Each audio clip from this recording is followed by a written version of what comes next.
చూస్తున్న ఈ చెట్టు పేరు నల్లవావిలి. దీన్ని సంస్కృతంలో నిర్గుండి అని అంటారు. ఇది గ్రామీణ ప్రాంతాల్లో ఎక్కువగా కనిపిస్తుంది. ఈజీగా దీన్ని మనం గుర్తుపట్టవచ్చు. ఈ వావిలాకుల్లో తెల్లని పువ్వులున్న చెట్టును తెల్లవావిలి అంటారు. నీలిరంగు పువ్వుల్లో ఈ ఆకు నల్లగా ఉన్న చెట్టు నల్లవావిలి అంటారు. ఈ చెట్టు మన ఇంట్లో ఉంటే మన ఫ్యామిలీ డాక్టర్ మన ఇంట్లో ఉన్నట్టే, అంటే అన్ని ఉపయోగాలు ఉన్నాయన్నమాట. అవేమిటో ఇప్పుడు తెలుసుకుందాం. ఈ ఆకులను నీళ్ళలో వేసి మరిగించి ఆ ఆకుల ఆవిరిని పీలిస్తే జలుబు తగ్గుతుంది. ముఖ్యంగా ఈ ఆకులను నీళ్ళలో మరిగించి ఆ నీటితో స్నానం చేస్తే మనకు వాపులు, కండరాల నొప్పులు అన్నీ తగ్గిస్తాయి. బాలింతలకి నీటితో స్నానం చేయించేవారు పూర్వకాలంలో. వారికి అలసట తగ్గి రిలాక్స్గా ఉంటుంది. తలనొప్పులకు కూడా ఈ ఆకులను పేస్ట్లా చేసి తలపై అప్లై చేస్తే తలనొప్పి కూడా తగ్గుతుంది.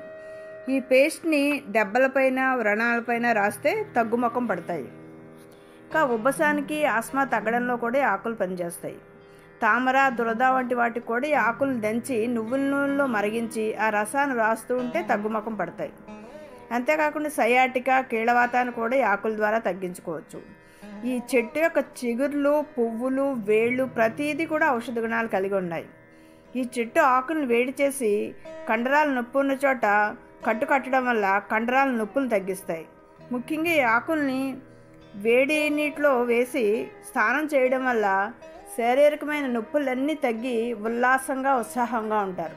ఇన్ని ప్రయోజనాలు ఈ చెట్లు సీడ్స్ ద్వారా, కొమ్మల ద్వారా కూడా పెంచుకోవచ్చు. వీలుంటే మీరు తప్పకుండా పెంచుకోవడానికి ట్రై చేయండి. Save trees, save nature.